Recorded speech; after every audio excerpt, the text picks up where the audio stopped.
Chaque jour, Charles et Carole vous présentent la leçon de l'école du sabbat.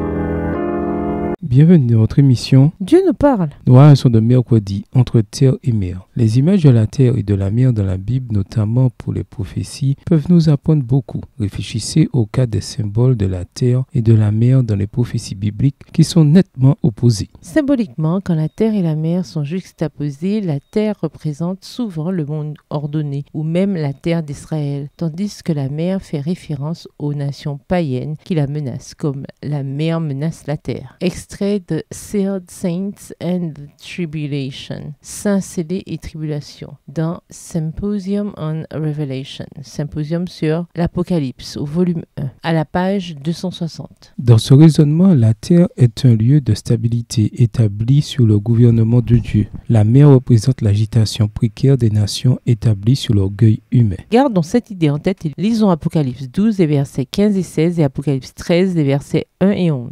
Remarquez la juxtaposition entre l'eau et la terre. Comment ces symboles sont-ils employés et que peuvent-ils nous enseigner sur la manière de comprendre les prophéties? Apocalypse 12, versets 15 et 16. Et de sa bouche, le serpent lança de l'eau comme un fleuve derrière la femme, afin de l'entraîner par le fleuve. Et la terre secourut la femme, et la terre ouvrit sa bouche et engloutit le fleuve que le dragon avait lancé de sa bouche. Apocalypse 13, les versets 1 et 11. Puis je vis monter de la mer une bête qui avait 10 cornes et 7 têtes, et sur ces cornes 10 diadèmes, et sur ces têtes des noms de blasphème. Verset 11. Puis je vis monter de la terre une autre bête qui avait 2 cornes semblables à celles d'un agneau et qui parlait comme un dragon. Remarquez que le dragon utilise l'eau pour persécuter la femme, l'Église. Comme nous l'avons vu, l'eau dans la prophétie symbolise souvent les gouvernements du monde et les troubles et le chaos qui vont souvent avec. Nous voyons ici comment Satan a pu utiliser les foules poussées par leur chef afin de persécuter le peuple de Dieu pendant une bonne partie de l'histoire de l'Église. De plus, les adventistes du 7e jour comprennent Apocalypse 12, verset 16 comme faisant référence à la migration des croyants persécutés vers le Nouveau Monde. Si votre compréhension de la terre et de la mer est la bonne, que dit-elle de la fondation de la République américaine? Pourrait-on la voir comme la terre de la même manière que la terre promise était un lieu mis à part pour le peuple de Dieu? Est-ce pour cela que la bête qui monte de la terre apparaît d'abord semblable à un agneau? Bien que l'Amérique n'ait jamais été le nouvel Israël, comme certains de ses premiers fondateurs aimaient à l'avoir, elle fut pendant longtemps un pays de liberté religieuse où des millions de gens persécutés pour leur foi. Malheureusement, cette bête pareille à un agneau parlera un jour comme un dragon. Apocalypse 13, verset 11. Les États-Unis, qui ont été si longtemps un flambeau de la liberté religieuse pour les persécutés, deviendront les principaux persécuteurs. Voilà un autre exemple de ce qui arrive quand l'humanité choisit de se gouverner elle-même au lieu d'être gouvernée par Dieu. Au revoir. Et à demain si Dieu veut.